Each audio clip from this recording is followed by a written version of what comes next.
ജമ്മുകാശ്മീരിലുണ്ടായ ഏറ്റുമുട്ടലിൽ സൈന്യം ഒരു ഭീകരനെ വധിച്ചു. ബാരാമുള്ള ജില്ലയിലെ സോപോർ മേഖലയിൽ പോലീസും രാഷ്ട്രീയ റൈഫിൾസ് യൂണിറ്റും സംയുക്തമായി നടത്തിയ ഓപ്പറേഷനിലാണ് ഒരു ഭീകരനെ വധിച്ചത്. മേഖലയിൽ പട്രോളിംഗ് നടത്തിയിരുന്ന സുരക്ഷാ ഉദ്യോഗസ്ഥർക്ക് നേരെ ഭീകരർ വെടിവയ്പ് നടത്തിയെന്നും ശക്തമായ തിരിച്ചടിയാണ് സൈന്യം നൽകിയതെന്നും ഉന്നത ഉദ്യോഗസ്ഥർ അറിയിച്ചു. പ്രദേശത്ത് പരിശോധന തുടരുകയാണ്. ജിഷ്ണു കൃഷ്ണൻ ചേരുന്നു. ജിഷ്ണു, വിവരങ്ങൾ. രോഹിണി, ജമ്മു കാശ്മീരിൽ ബാരാമുള്ള ജില്ലയിലെ സോംപോർ സെക്ടറിലാണ് ഇന്ന് ഏറ്റുമുട്ടലുണ്ടായത്.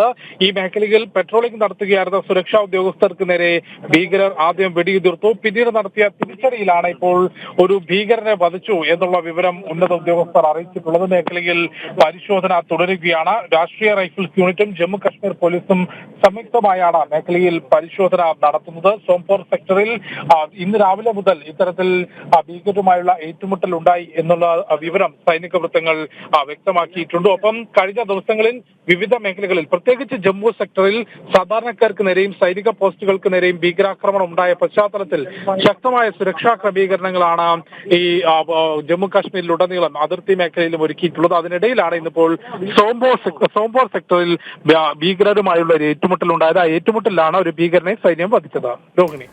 ശരി, ജമ്മു കാശ്മീരിലുണ്ടായ ഏറ്റുമുട്ടലിൽ സൈന്യം ഒരു ഭീകരനെ വധിച്ചു. ബാരാമുള്ള ജില്ലയിലെ സോപോർ മേഖലയിൽ പോലീസും രാഷ്ട്രീയ റൈഫിൾസ് യൂണിറ്റും സംയുക്തമായി നടത്തിയ ഓപ്പറേഷനിലാണ് ഭീകരനെ വധിച്ചത്. ജിഷ്ണു കൃഷ്ണനാണ് വിവരങ്ങൾ നൽകിയത്.